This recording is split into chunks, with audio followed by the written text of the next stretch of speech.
going to be focusing a lot on handstand push-ups and kipping and bar muscle-ups. So we want to hit each area to make sure that we're nice and mobile.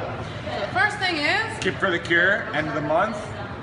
It's great preparation. 7 minutes, as many rounds as possible. For charity! 7 pull-ups, 5 handstand push-ups, 3 overhead squats. So we need to get good with everything.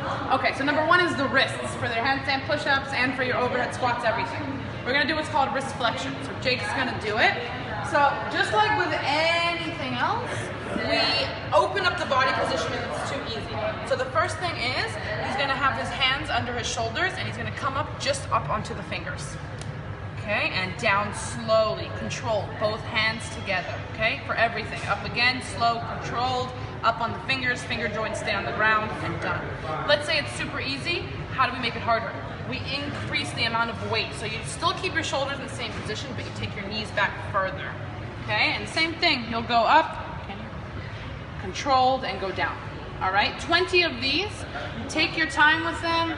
You don't have to do all 20 in a row. What's important is that you're in control. All right, this is gonna really help make your wrists and your forearms strong.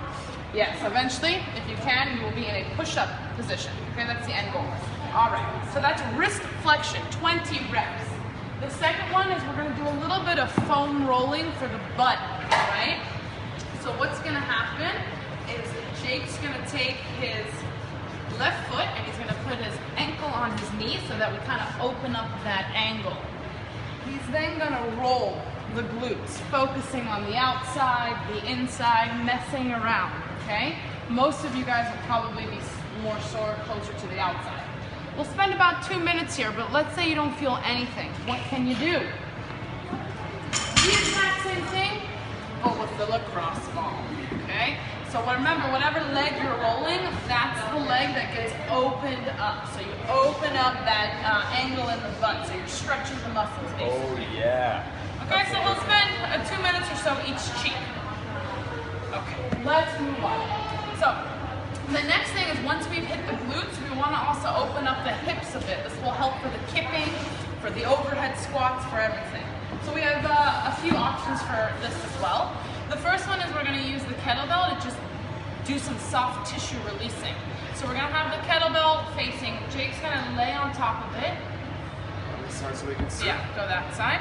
Putting his hip on top, then slowly getting his body weight onto that side, finding that sore spot and trying to kind of massage out some of the knots or bring blood flow to that muscle, okay?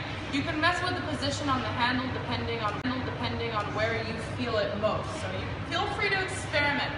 We're all built a little bit differently, so we need to kind of see what's most optimal for our body. You have another option for this. It's going to be the same exact spot, but now we're going to combine the lacrosse ball with the kettlebell. So we're going to put that lacrosse ball, again, you're going to find the sore spot, all right? You have your hip flexor, which is up in the spine, and it runs and it connects into the leg.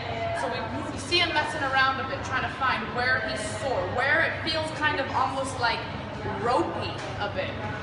Then he's going to use the kettlebell. So optimally, we're probably going to be using a little bit heavier of a kettlebell, but it's about pushing that weight down into that muscle, trying to get some release, okay? Again, you can spend about 2 minutes here, and if you're not sure the exact position, just talk to the coach, and they'll figure it out for you. All right, the last one.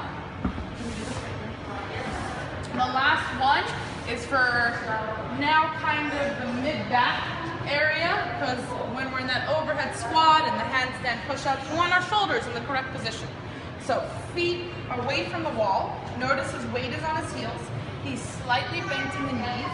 He has a relatively neutral spine. You don't actually need to push your back flat against the wall. What you do need is a nice tight belly, so that we're telling the brain that the belly needs to stay tight when the hands go overhead.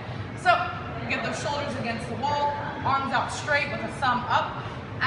What he's going to do is he's going to raise his arms, but slow, controlled, focusing on feeling it in the mid-back, and I'll have him turn around and show you in a second. Keeping those shoulders locked down. Go to where you can, wherever that may. I just wanted to show you guys another angle from the back.